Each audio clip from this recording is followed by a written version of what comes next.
Pero ngayon, papakita ko sa inyo yung mga may presyo. Katulad nito, glossy white na MIUI 125, nagkakalaga siya ng 50,725. Tapos sa monthly nito is 2,924. Magkano yung monthly nito mga boss? 2,000 plus na lang. Tapos sa odo niya is nasa 38,000. Itong isa, appearance nito pala mga boss, okay pa naman siya. Dito lang sa front fender. Seats niya, goods pa. Lilinisin lang, no? Alright, so dito naman, nasa 48,124. Tapos sa monthly niya is nasa 2,799.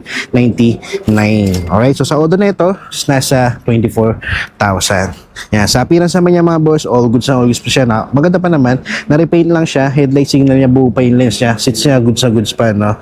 Tapos dito naman sa tabi niya, glossy black. Ito naman nagkakahalaga ng 60,125. Kung kukunin mo siya ng installment, sa monthly niya 4 6 months, 3,373. Sa odo na ito, nasa 23,000. Sa appearance niya mga boss, okay pa naman yung signal, headlight niya. Seats niya, okay pa. Sa doon lang, missing lang yung ano niya, grab bar sa likod, no? Tapos the rest ito, dalawang MIUI 125 na for pricing. Tingnan natin yung odo na ito. Itong isa is 8,000. Tapos itong isa is nasa 23,000. Maganda pa yung condition na itong dalawang to.